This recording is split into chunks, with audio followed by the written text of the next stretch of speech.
Hello everyone, and welcome to the 22nd episode of my Dark Souls Dex Build playthrough. My name is Tebriel, and today we're going to continue our journey throughout Lodron. Now in the last episode we made a little bit of a prison break, and we made our way out to here.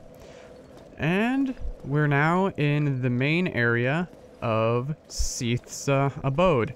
We're just actually about to go out and meet him. He doesn't really reside in this building.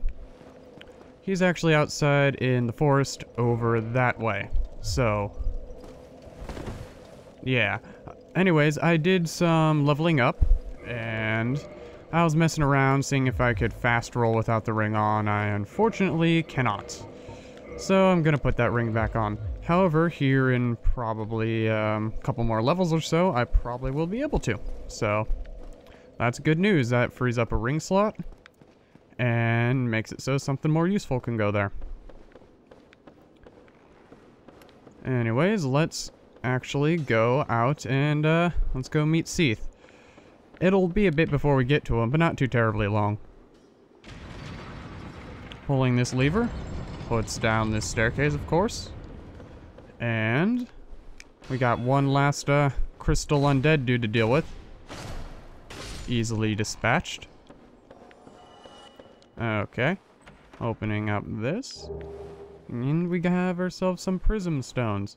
Now, I don't know if I ever explained them before, but prism stones, if we go into our inventory and read about them, if I can find them, there they are. It says, warm pebble emitting a beautiful phasing aura of 7 colors with a very rare 8th. The rainbow stone does nothing special, but can serve as a path marker and be dropped off a cliff to judge height by the sound of its descent. If a loud noise is heard upon landing, then the fall off the edge is surely lethal. So basically, you can use those to mark your path, kind of like breadcrumbs, or you can use them to test heights to fall from. However, they give you those here for a reason, because in an area we're going to, if it's your first time through, you might certainly need them. Okay, now let's see here. Let's just plop off this edge. Alrighty. Now there's a bunch of these crystal dudes here. You can run past them if you like, kill them. I'll kill maybe 1 or 2 just to show you how to do it, and if there's 1 or 2 more passes through this area, I'll just show you the running way.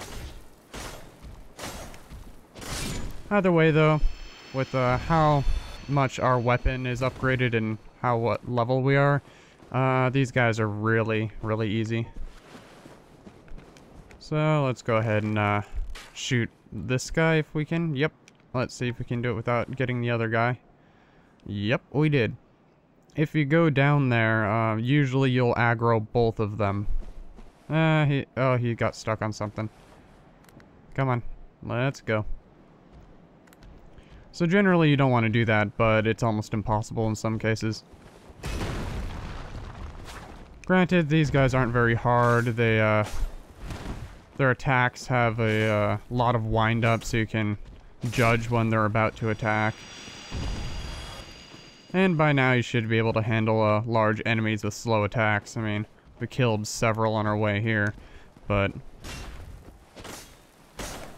they can still be pretty lethal if you underestimate them, just like many, many enemies in Dark Souls. So, this is surely where Seath resides. After all, everything is made of crystal.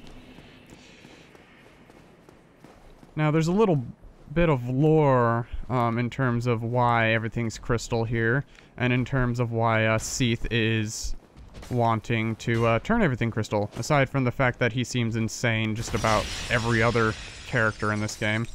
Oh, we're about to hit. Oh, okay, I thought I was about to get hit. Anyways, Seath was born without the immortal scales of the other eternal dragons, so he was eventually going to die or not be immortal. So he sought to prevent this from happening and started looking up ways to extend his lifespan and try to get the immortal likeness of his old kin. He found a way, but ended up going a bit insane in the process, apparently. It had to do with a particular crystal which he stole from his brethren before he betrayed them. Anyways, if you go over here, you'll see that there's what looks to be crystals or snowflakes falling down on the ground. Well, this is actually an invisible platform. This is this area's gimmick, I should say. There will be several invisible platforms around this area, and you can mark your path with the prism stones that you found. Or if you look carefully, you can see these little flakes of stuff falling down, and just use that to eye it. So you get some humanity here. It's just an easy little humanity.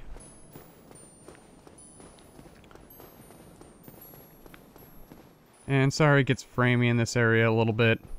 Lots of bloom here, apparently. So, that's a dev message saying path ahead. So you can walk, you can run, either way. Just watch out for corners. You can't accidentally fall off a corner or something. Anyways, these blue crystals, crystal guys, they hit a lot harder and have a lot more health than their brethren above, if I remember correctly. It's best not to fight them here, and in general, you probably should run away from them if possible. However, they aren't that hard once you get them on a platform like this, and they'll more often than not just about kill themselves by jumping off on accident, so just take it slow, just like a lot of things in this game. Oh, that almost got rid of all our stamina. Good thing we were blocking, otherwise we'd have taken a nasty hit. Okay, and if I remember right, these guys do not respawn either. And hey look, a moonlight butterfly. Apparently these were also one of Seath's creations. I believe you can find that out if you make one of the moonlight butterfly weapons and read its description. So we'll plop down here. Look behind us, and oh, look at all the crystal lizards. So kill as many as you can.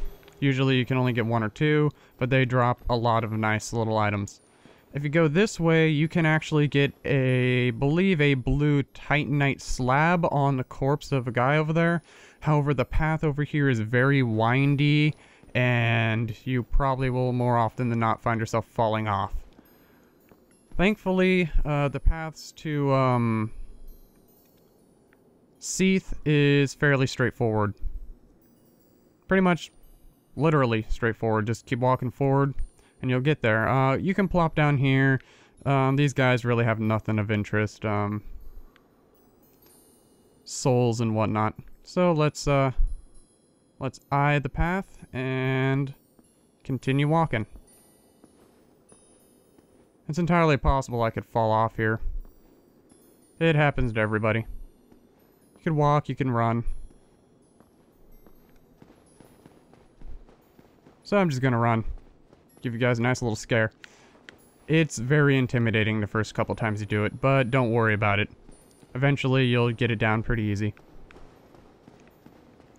Okay, this area is a very interesting area. As you'll see, you might see a couple messages saying try to eliminate one at a time or something, try dashing through. Both are actually valid methods. There are enemies here, enemies that are only show up in two locations. They look like clams, if you can see through all that bloom. Why is there so much bloom?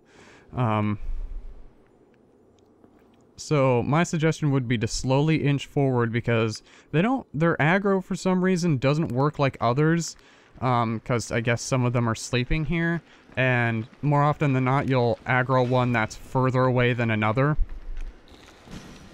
So basically you just want to take it slow here, attack when you can. Larger weapons really stun them. As you can see, only 2 hits from the katana stuns them as well.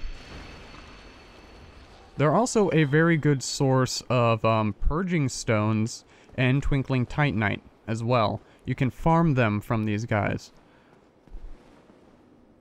So we're going to walk very slowly forward again. And we woke up that one. So now he's going to come after us. Like I said, you could also run through because the boss room is literally seconds away. But you run the risk of having these guys in the boss room while you're fighting the boss. And that's not fun. There is also the method of running through and then exiting the game and re-entering. And what that does is if you're in a boss room and you exit the game, you will appear right outside the fog door. Oh, we took a nasty hit from that. Oh, wow, okay, I wasn't even allowed up and he was hitting me. Yeah, these guys also have a, an attack where they will eat you. So, watch out for that. Okay, healed up a bit.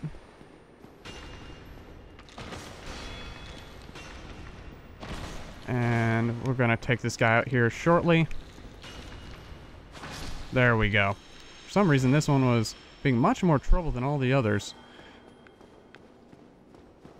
But yeah, you can run into the boss room and then just exit the game, go back in, and just enter the boss room as fast as possible before these guys try and run and get you. They can't get past the fog gate, so you're good.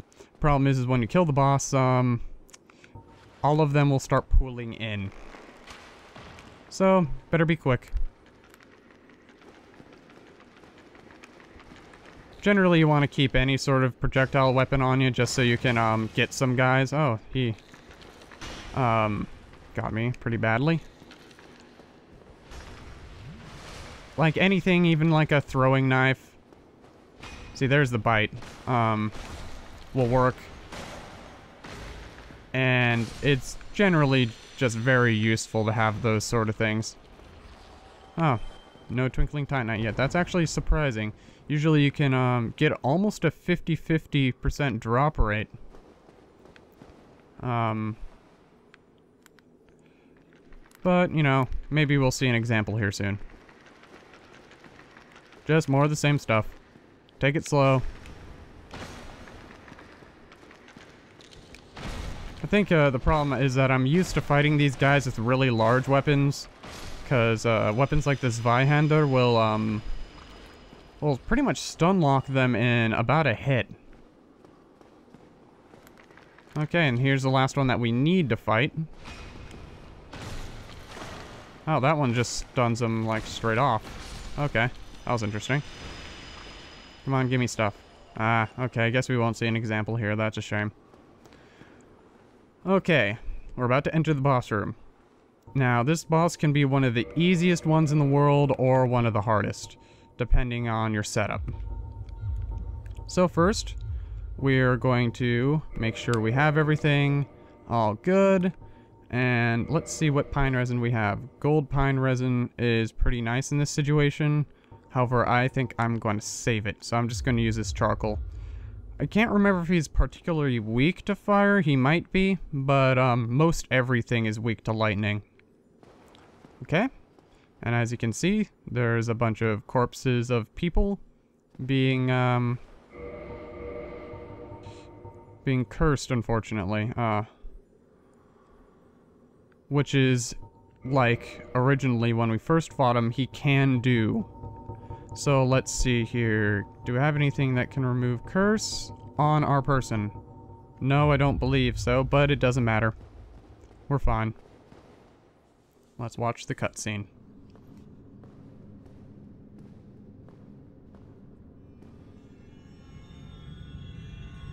There's the crystal I was talking about earlier.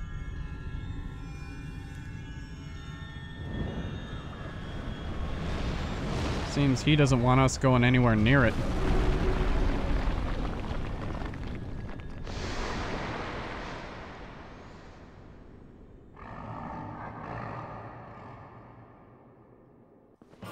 Okay, so here he is. Now, we cannot kill him until we break that crystal. That's the reason why we couldn't hurt him before. So, what we're going to do is wait until he gets really close, and then we're going to break it. Put on this, and then we're going to attack as much as we can, because he gets stunned a little bit.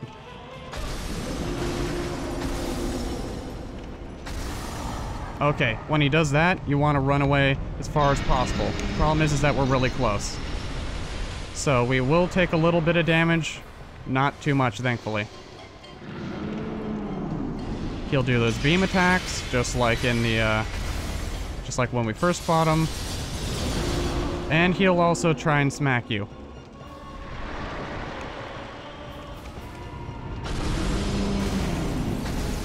We're gonna heal a bit. He can also attack with his, oh,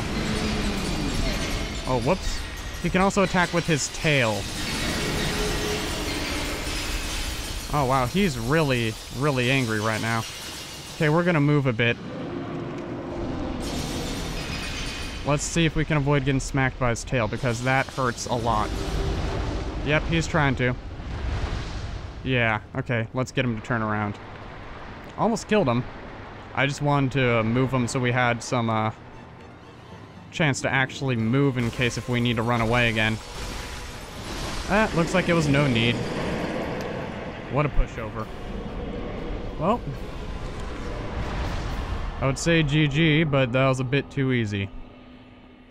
But don't worry if you guys have any trouble with them.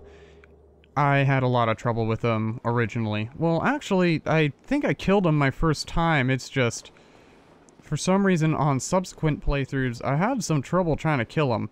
And he, like many other bosses, actually drops a weapon if you cut off his tail. Problem is that his tail is really, really hard to cut off. It's the Moonlight Greatsword. It's a sword that's actually cameoed in many, many, many of FromSoft's games. In fact, Seath himself is a cameo as well. Both Seath and the Moonlight Greatsword show up in the original Kingsfield series. Although they look a bit different than they do in Dark Souls, of course. Okay, let's light this bonfire. And we've done all we've needed to do here.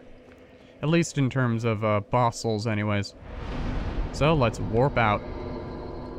And I guess, just like always, we'll go back to Firelink Shrine.